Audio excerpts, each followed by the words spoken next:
히브리서 5장 1절에서 마지막 절까지 저와 여러분이 한 절씩 교독하도록 하겠습니다. 신약 성경 356페이지 히브리서 5장 1절부터 마지막 절까지입니다.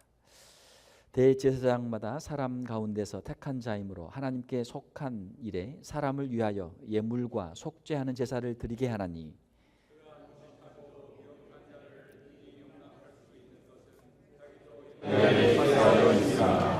그러므로 백성을 위하여 속죄제를 드림과 같이 또한 자신을 위하여도 드리는 것이 마땅하니라.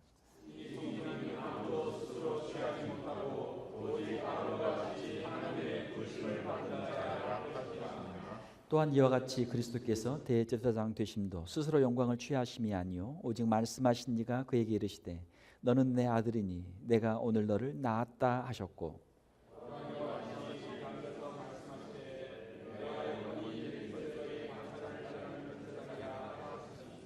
그는 육체에 계실 때 자기를 육체 죽음에서 능히 구원하실 이에게 심한 통곡과 눈물로 간구와 소원을 올렸고 그의 경건하심으로 말미암아 들으심을 얻었느니라.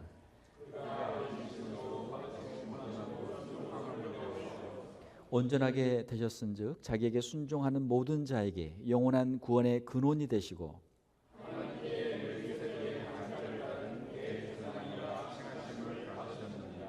멜기세덱에 관하여는 우리가 할 말이 많으나 너희가 듣는 것이 둔함으로 설명하기 어려우니라.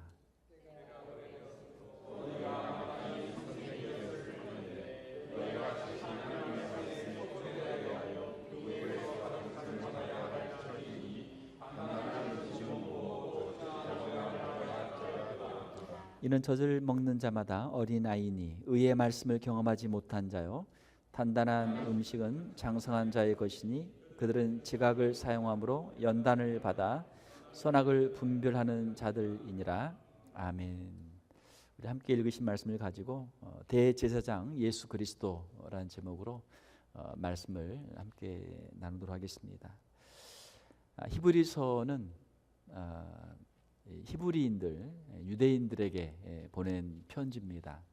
예수 그리스도를 구주로 믿고 유대교에서 기독교로 개종한 유대인들에게 보낸 편지죠. 자, 그런데 이 히브리서가 기록될 당시에 신약 시대에 아주 극심한 핍박이 있었습니다.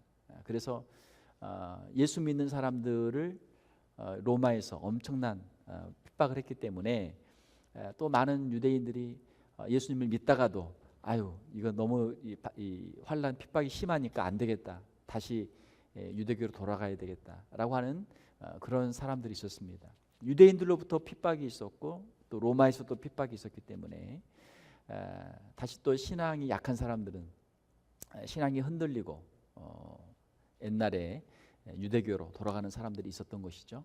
자, 그들을 위해서 예수 그리스도가 누구신지 그리고 우리의 신앙이 과연 무엇인지를 설명하는 것이 바로 이 히브리서입니다. 자, 5장 1절에 보게 되면 대제사장마다 대제사장 유대인들에게 히브리인들에게 주시는 말씀이니까 이 유대인들은 잘 알고 있죠. 대제사장이 누군지 제사장이 누군지 아주 잘 알고 있습니다. 자, 대제사장마다 사람 가운데서 택한 자이므로 그렇죠. 대제사장은 레위 지파 가운데서 아론의 자손들 가운데서 제사장을 삼고 그 중에서 대제사장을 세워서 제사장들이 백성들의 죄를 대속하기 위해서 희생 제물을 드리면서 제사를 드렸죠. 그리고 대제사장은 1년에 한 번 욤키퍼라고 하는 대속죄일에 지성소에 들어가서 하나님 앞에 또 이 속죄 제사를 드렸던 것이죠.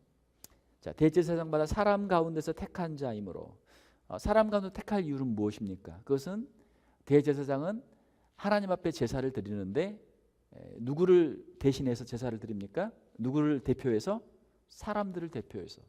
그러므로 사람 가운데서 대표자인 대제사장을 세워서 제사를 드리도록 그렇게 했던 것이죠. 구약 시대에 여러 가지 율법에 많은 제도들이 있는데 그 가운데 제사 제도가 아주 유명하죠. 레위기에 보게 되면은 여러 가지 제사의 제도들이 나옵니다. 제사를 드리는 이유는 우리가 하나님 앞에 범죄했을 때 그 죄의 문제를 어떻게 해결할 것인가. 율법에 보게 되면은 인간 관계에서 사람들 사이에 잘못을 했을 때는 그 사람에게 배상을 하면 돼요. 만약 소를 훔쳤으면은 4배를 갚고 이런 식으로 그걸 갚으면 돼요. 자, 그러나 하나님 앞에 죄를 지었을 때는 어떻게 할 것인가? 하나님 앞에 죄를 지었을 때는 이 제사를 드림으로 그 죄를 속죄하도록 하나님께서 그 법을 만드셨어요. 제사법은 사람들이 만든 법이 아니고 하나님께서 계시를 통해서 모세에게 주신 법이 바로 이 제사법이죠. 그래서 유대인들은 모세로부터 받은 이 제사의 법을 가지고 계속해서 제사를 지키고 있었죠. 이 당시 히브리서가 기록될 당시만 해도 이 성전이 있었습니다. 성전이 아직 로마에 의해서 멸망되기 전이기 때문에 아직도 예루살렘에는 성전이 있었고 제2성전이죠. 성전이 있었고 거기서 제사를 드리고 있었어요. 자, 그러므로 이 제사 제도에 대해서는 그들이 잘 알고 있었죠. 하나님께 속한 일에 사람을 위하여 예물과 속죄하는 제사를 드리게 하나니, 속죄하는 제사, 자신들의 죄를 대속하기 위한, 죄를 씻기 위한 그런 제사를 드리도록 되었었던 것이죠. 자, 그러나 문제는 그가 사람이기 때문에, 인간이기 때문에 제사장에게도 문제가 생길 수 있죠. 아론의 그 아들 중에 나답과 아비후 제사장으로 그들이 임직을 받았지만 하나님께서 명령하신 그 법대로 제사를 드리지 않고 잘못된 불을 가지고 제사를 드리다가 하나님의 진노를 받는 그러한 경우도 있었습니다. 2절에 보게 되면은 그가 무식하고 미혹된 자를 능히 용납할 수 있는 것은 자기도 연약에 휩싸여 있음이라. 자기도 연약에 휩싸여 있다. 이 제사장들도 인간이기 때문에 연약함 가운데 있었다. 실수가 있고 허물이 있었다라는 것이죠. 자, 그러므로 3절을 보게 되면 그러므로 백성을 위하여 속죄제를 드린 것 같이 또한 자신을 위하여, 자신이 누굽니까? 제사장 자신을 위해서도 드리는 것이 마땅하니라. 그래서 구약에 보게 되면은 제사장들도 자신들의 죄를 속죄하기 위해서 제사를 드리도록 되어 있어요. 자, 우리 인간은 누구나 다 연약하죠. 우리가 아무리 하나님 앞에서 귀한 직분을 받고 또 오랫동안 신앙생활을 했다고 할지라도 우리는 여전히 연약해요. 인정하십니까?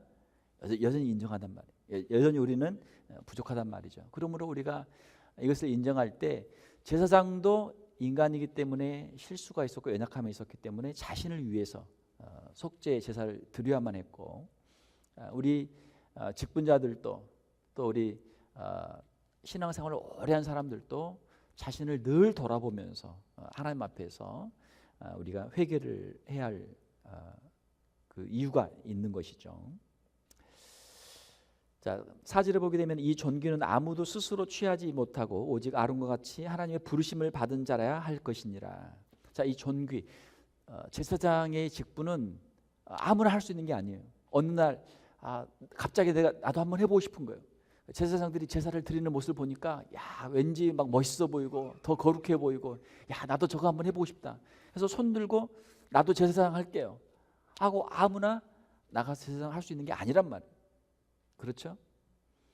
자, 사울 왕이 그가 비록 왕이지만 사무엘이 선지자이고 또 제사장인 사무엘이 제사를 드려야 되는데 사무엘이 드릴 제사를 자신이 먼저 드리죠. 전쟁에 나가야 되는데 사무엘이 기다려도 오지 않으니까 자기가 마음이 급하니까 자기가 먼저 제사를 드린단 말이에요. 자, 거기에 대해서 하나님의 책망을 받게 되죠. 사무엘 선지자를 통해서 책망을 받게 되죠. 듣는 것이 수양의 기름보다 낫고 순종이 제사보다 낫다. 순종이 제사보다 낫다. 하나님의 말씀에 순종하지 못하고 자기가 제사를 드린 그 잘못된 제사에 대해서 책망을 받게 되죠. 자, 아무나 스스로 취하지 못한다. 하나님께서 택하신 레위 지파 그리고 아론의 후손들 가운데서만 제사장을 할 수 있도록 구약의 율법에는 그렇게 되어 있습니다. 하나님의 부르심을 받은 자라야 할 것이니라. 5절에 보게 되면 또한 이와 같이 그리스도께서 대제사장 되심도 스스로 영광을 취하심이 아니요 오직 말씀하신 이가 그에게 이르시되 너는 내 아들이니 내가 오늘 너를 낳았다 하셨고. 자, 구약의 제사장과 신약에 있는 대제사장 예수 그리스도를 이제 비교를 하죠. 히브리서에서는 여러 가지 비교가 많이 나오잖아요. 구약의 율법과 신약의 예수 그리스도, 또 구약의 모세와 신약의 예수 그리스도, 또 구약의 여호수아와 신약의 예수 그리스도. 우리 앞장에서 그 비교를 봤죠. 또 천사와 또 예수 그리스도. 그 비교를 통해서 예수 그리스도가 누구신가? 예수 그리스도가 가장 위대하신 분이시다, 가장 존귀하신 분이시다라고 하는 것을 히브리서에서는 계속 반복적으로 말씀을 하고 있죠.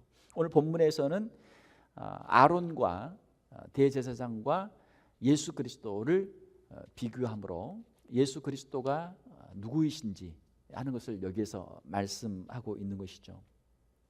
자, 구약의 대제사장과 신약에 있는 대제사장 예수 그리스도의 공통점 하나는 사람이라고 하는 것이죠.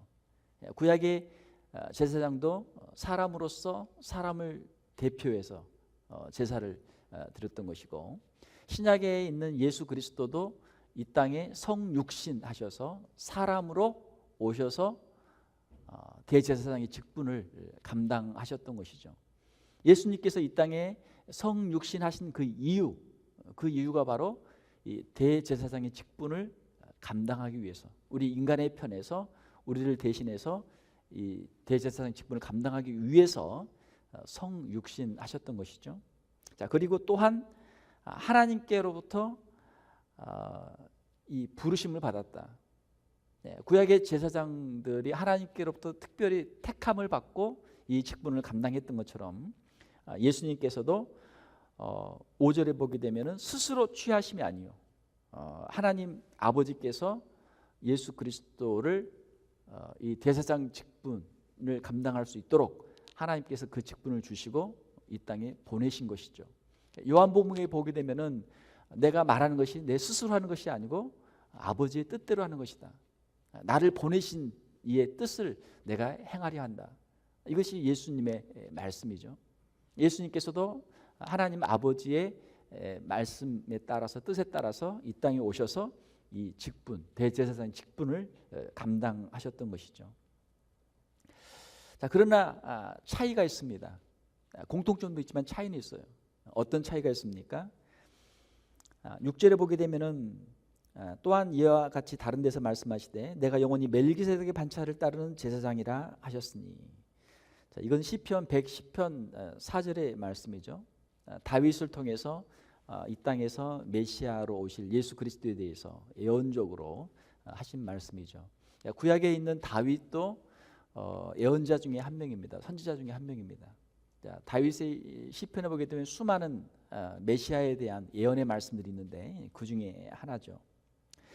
자, 구약에 있는 대제사장과 신약에 있는 예수 그리스도의 차이는 구약에 있는 대제사장은 아론의 그 후손들로서 아론의 반차를 따르죠. 반차라는 것은 이제 영어로 오더라는 건데 제사장들의 그 조직을 말하는 것이죠.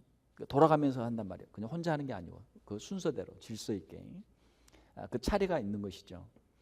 자, 구약에서 제사장들은 모세의 율법을 받아서 아론의 후손들이 대제사장 직분을 감당했어요. 자, 그런데 예수 그리스도는 아론의 후손이 아니란 말이에요. 아론의 후손이 아니에요. 예수 그리스도는 다윗의 후손이고 유다 지파죠. 레위 지파가 아니란 말이에요. 그러면 어떻게 대제사장 직분을 감당할 수 있는가라고 하는 질문에 대해서 이 시편에 있는 말씀처럼 예수 그리스도는 아론의 후손이 아니고 아론의 반차를 따르는 것이 아니고 하나님께서 특별히 세우셨던 이 멜기세덱이라고 하는 사람의 반차를 따른다라고 하는 것이죠. 자, 멜기세덱은 누굽니까? 멜기세덱은 창세기에 보게 되면은 아브라함이 그 조카 롯을 구해서 올 때 멜기세덱이 영접을 나오죠. 그래서 멜기세덱에게 그 10분의 1을 드리죠. 소득의 10분의 1을 드리고 그의 축복을 받는 장면이 나옵니다. 멜기세덱은 살렘 왕이고 하나님의 제사장이다라는 그런 표현이 있어요. 그러니까 창세기하고 출애굽기를 비교하면 어때요? 출애굽기가 한참 뒤죠. 출애굽기는 모세 시대고 창세기는 지금 아브라함 시대니까 한참 전이란 말이에요. 그러면 아론하고 멜기세덱하고 누가 먼저입니까? 당연히 멜기세덱이 먼저죠. 멜기세덱은 하나님께서 특별히 세우신 제사장이었고, 그리고 아브라함을 축복하는 그런 제사장이었습니다. 그런데 하나님께서는 아론의 반차를 따르는 제사장이 아니고 멜기세덱의 반차를 따르는 대제사장을 세워서 그를 통해서 메시아의 사명을 감당하도록 하셨던 것이죠. 자, 이것이 이미 이 시편에 여기에 예언되어 있는 것이죠. 자, 그러므로 예수 그리스도는 하나님께서 특별히 세우셨던 이 멜기세덱의 반차를 따르는 제사장이었다. 여기에 이제 구약의 제사장과 차이가 있는 것이죠. 10절에 보게 되면 하나님께 멜기세덱의 반차를 따른 대제사장이라 칭함을 받으셨느니라 라고 하는 말씀이 있습니다. 멜기세덱에 대해서 우리가 잘 몰라요. 하나님께서 특별히 그때만 사용하셨고 그 전도 또 그 후도 우리가 잘 모르는 그러한 인물입니다. 미스테리라는 인물이에요. 하나님께서는 그러한 방법으로 예수 그리스도를 대제사장의 직분을 감당하도록 그렇게 하셨던 것이죠. 자, 그러므로 구약의 제사장과 신약의 제사장을 비교를 해보면 구약의 제사장보다는 신약의 제사장이 훨씬 더 예수 그리스도가 훨씬 더 우월하죠. 그러므로 우리가 다시 유대교로 돌아가서 유대교의 예법에 따라서 그 제사 제도를 가지고 하나님을 섬길 필요가 없는 것이죠.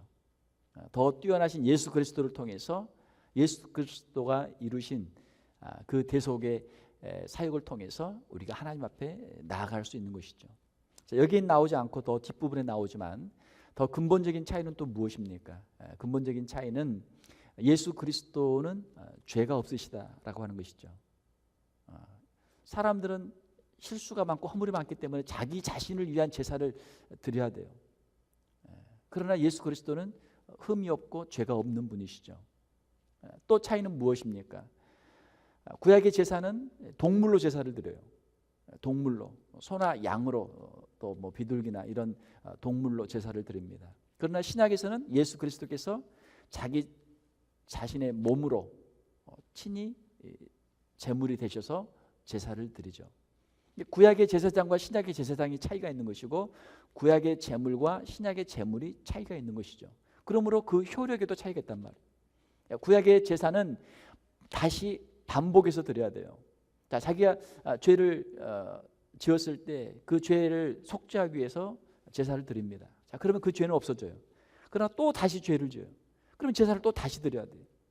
그래서 구약의 제사들을 보게 되면 매일 제사를 드렸고 또 월삭에서 매달 첫날 제사를 드렸고 또 죄를 지을 때마다 죄를 지었고 계속 반복된단 말이에요. 제사가 반복돼요.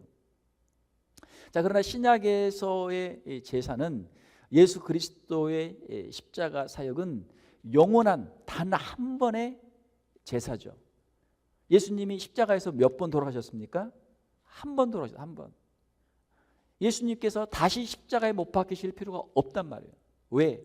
예수 그리스도의 십자가의 사역은 영원한 단 한 번의 제사이기 때문에 다시 반복하는 제사를 드릴 필요가 없는 것이죠. 자, 이것이 구약과 신약의 이 제사의 차이죠. 자, 그러므로 예수 그리스도는 우리의 구원의 길이 되죠. 9절에 보게 되면은 영원한 구원의 근원이 되셨다. 자기에게 순종하는 모든 자에게 영원한 구원의 근원이 되셨다라는 말씀이 있습니다. 근원이라고 하는 것은 소스죠. 모든 것의 원천이죠. 그 근거죠. 예수 그리스도가 우리의 구원의 유일한 근거가 근원이 되는 것이죠. 누구에게 구원을 주십니까? 자기에게 순종하는 모든 자에게. 자기에게 순종하는 모든 자에게. 성경에 보게 되면은 예수를 믿으라라는 말씀이 있고 또 순종을 강조하는 말씀들이 있습니다. 자, 이 믿음과 순종은 동의어예요. 동의어. 같은 의미를 갖고 있습니다. 믿음이 있는 사람은 순종을 하고 순종을 하는 사람은 믿음이 있는 사람이에요. 그렇죠? 나는 믿음이 있다고 하면서 순종 안 하면 그 믿음은 살아있는 믿음이 아니란 말이에요. 이거 죽은 믿음, 거짓 믿음이잖아요. 순종하는 것을 보면 이 사람이 믿음이 있구나. 지금 이제 우리가 참 그리스도인의 삶을 살면서 많은 사람들로부터 우리가 지탄을 받는 것 중에 하나가 무엇입니까? 말로는 잘해요. 찬송도 잘하고 기도도 잘하고 전도도 열심히 하고 믿습니다 신앙 고백도 열심히 해요. 문제는 우리의 삶이 우리의 신앙 고백을 따라가지 못한단 말이에요.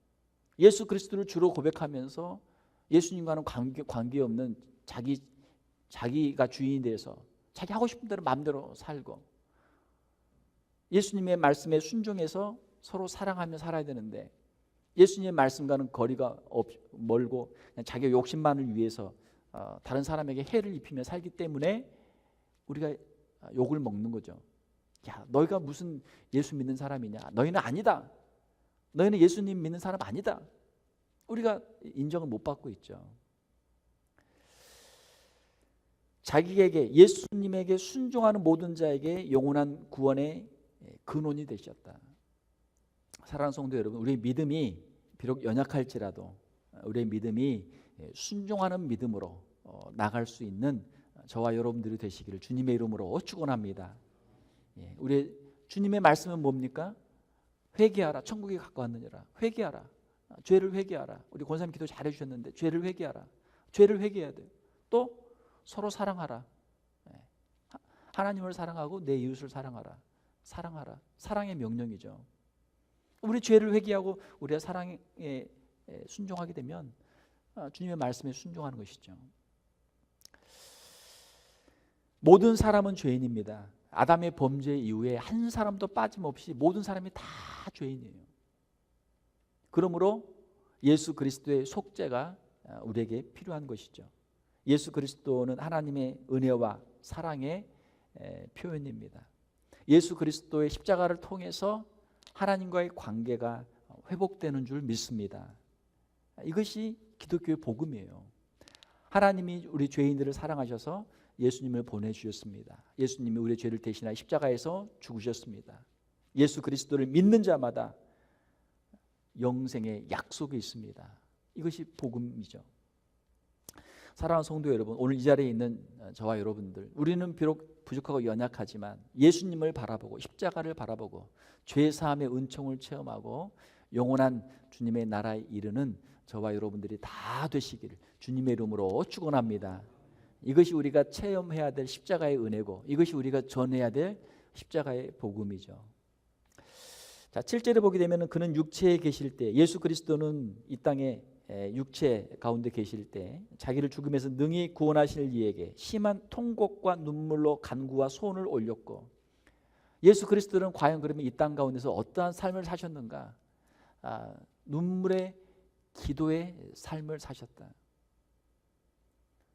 자, 예수님의 그 기도, 새벽 미명에 기도하시고 밤 늦게까지 기도하시고 겟세마네 동산에서 기도하시고 예수님이 기도하셨어요. 자, 예수님의 기도하셨는데 우리는 자고 있으면 안 되죠. 자, 우리도 늘 깨어서 기도하는 우리 성도들이 되시기를 주님의 이름으로 축원합니다. 자, 어떻게 보면요, 좀 인생에 고난이 있는 것도 괜찮아요. 너무나 편하면 그냥 목사님 기도할 제목이 없어요. 저는 그냥 다 그냥 오케이, 모든 문제가 그냥 다 없기 때문에 저는 그냥 기도할 게 없어요. 그것도 축복이라면 축복일 수 있겠지만 기도하지 않는 것은 문제죠. 기도하지 않는 게 문제죠. 차라리 나에게 어떤 정말 힘들고 어려운 문제가 있어서 그것 때문에라도 주님 앞에 나와 기도하면 그것이 은혜가 되는 줄 믿습니다. 왜요? 우리가 기도하지 않으면 악한 마귀가 시험을 하거든요. 우리가 넘어지거든요. 시험에 들지 않게 깨어 기도하라. 우리 주님 말씀하시죠. 할 수만 있으면 교회에 나와서 기도하시고, 교회에 나오기가 어려운 분들은 집에서 또 일터에서 개인적으로 꼭 기도하시기를, 매일 기도하시기를 주님의 이름으로 축원합니다. 기도가 우리의 삶이 돼야 돼요. 우리 주님께서 그렇게 하셨어요. 그의 경건한 시험으로 말미암아 들으심을 얻었느니라. 7절에 있는 말씀이죠. 이 경건하심, 옛날 버전에는 경외하심으로 그렇게 되어 있습니다. 하나님을 인정하고 하나님의 뜻을 따르는 것이죠. 하나님을 하나님으로 인정하고 하나님 앞에서 하나님의 뜻에 순복하는 그러한 삶이죠. 8절에 보게 되면 그가 아들이시면서도 받으신 고난으로 순종함을 배워서, 자, 아들이면 그렇게까지 할 필요 없지만 그럼에도 불구하고 받으신 고난으로 순종함을 배우셨다. 예수님께서 이 땅 가운데서 받으신 고난, 십자가의 고난을 통해서 십자가에 이르기까지, 죽기까지 순종하신 것이죠. 여기서 배웠다라고 하는 것은 모르는 걸 배웠다는 의미보다는 순종하는 것을 그의 몸으로 이루셨다라는 그런 뜻입니다. 우리가 그냥 머리로 아는 것과 직접 우리가 경험해서 아는 것 또 다르잖아요. 예수님께서도 직접 이 땅에서 직접 모든 고난을 다 체휼하셨다. 그 고난을 다 당하셨다라는 그런 뜻이에요. 9절에 온전하게 되셨은즉, 온전하게 되셨다는 것은 그 십자가의 고난을 다 받으시고 완전한 순종을 통해서 주님이 하신 그 대속 사역을 온전히 이루셨다라고 하는 뜻이죠. 십자가의 고난을 통해서, 온전한 순종을 통해서 대속 사역을 성취하셨던 것입니다. 자, 이것이 예수 그리스도의 이 땅에서의 삶이었죠. 자, 11절에서 14절까지는 이제 예수 그리스도에 대한 설명을 하는 가운데 들어있는 하나의 첨가하는 그런 부분들입니다. 5장 11절에서 6장 마지막 절까지가 예수 그리스도를 설명하는데, 그 멜기세덱의 반차를 따른 예수 그리스도의 신비가 너무 크잖아요. 이것을 우리가 다 완전히 이해하기 어렵기 때문에, 잘 이해하지 못하기 때문에 그것을 이제 설명하는 부분이 이 안에 이제 들어 있습니다. 자, 12절에 보게 되면은 때가 오래되었으므로, 너희가 신앙생활을 한 지가 오래되었기 때문에 너희가 마땅히 선생이 되었을 터인데, 선생은 무엇입니까? 다른 사람에게 가르치는 사람이 선생이에요. 선생의 반대는 학생이죠. 가르치는 사람이 되어야 되는데 여전히 너희가 학생으로만 남아있고 다른 사람을 가르치지 못하는 가운데 있구나. 신앙이 성장하지 못하고 연약한 가운데 있구나 하는 것을 여기에서 책망하는 것이죠. 너희가 다시 하나님의 말씀의 초보에 대하여 누구에게 가르침을 받아야 할 처지니, 참 안타깝죠. 사랑하는 성도 여러분, 우리의 신앙이 연수가 길어짐에 따라서 우리의 믿음이 자라고 우리가 배우는 자, 물론 끝없이 배워야 되지만 이제는 우리가 다른 사람을 가르칠 수 있는 자리까지 나가는 저와 여러분들이 되시기를 주님의 이름으로 축원합니다. 성장하라. 믿음이 성장하고 믿음이 성숙해서 다른 사람을 가르칠 수 있는 사람이 되어라라는 것이죠. 단단한 음식은 못 먹고 젖이나 먹어야 할 자가 되었도다. 단단한 음식을 먹는 사람들은 누굽니까? 애들이 이제 이유식을 하죠. 부드러운 음식을 먹다가 이제 저는 단단한 음식 먹기 시작해요. 몇 살에 하나요? 저도 하도 오래돼서 애들이 한 살, 두 살? 2살이면 이유식 하나요? 6개월부터요? 그렇게 빨리 해요? 6개월부터 한다고 하네요. 자, 6개월만 돼도, 태어난 지 6개월만 돼도 이유식을 하면서 이제 단단한 음식을 먹기 시작한다. 자, 여러분 신앙생활 한 지 얼마나 됐어요? 6개월만 해도 우리가 예수 그리스도의 십자가의 은혜를 체험하고 6개월만 신앙생활을 해도 우리가 다른 사람을 가르칠 수 있는, 전도할 수 있는 사람이 될 수 있는 줄로 믿습니다. 할 수 있어요. 할 수 있어요. 예수 믿고 나면 바로 그 다음 날부터라도 전도할 수 있죠. 그러나 우리가 잘 모르기 때문에 또 성경을 배워야 되고 세례를 받아야 되고 그 시간이 지나고 이제 전도를 하죠. 13절에 이는 젖을 먹는 자마다 어린 아이니 의의 말씀을 경험하지 못한 자요. 그러니까 젖을 먹는 게 편하죠. 엄마가 젖을 다 물어주니까 가만히 누워서 젖만 빨고 있으면 얼마나 편해요. 자, 그러나 단단한 음식을 먹어야 그가 더 성장할 수 있죠. 더 성장할 수 있어요. 평생 우유만 먹어가지고는 안 되잖아요. 다양한 음식을 먹어야죠. 의의 말씀을 경험하지 못한 자예요. 의의 말씀, 하나님의 의의 말씀. 사랑하는 성도 여러분, 우리가 복음을 우리가 깨닫고 하나님의 말씀에 더 깊은 데로 나가는 저와 여러분들이 되시길 주님의 이름으로 축원합니다. 14절을 보게 되면 단단한 음식은 장성한 자의 것이니 그들은 지각을 사용함으로 연단을 받아 선악을 분별하는 자들이니라.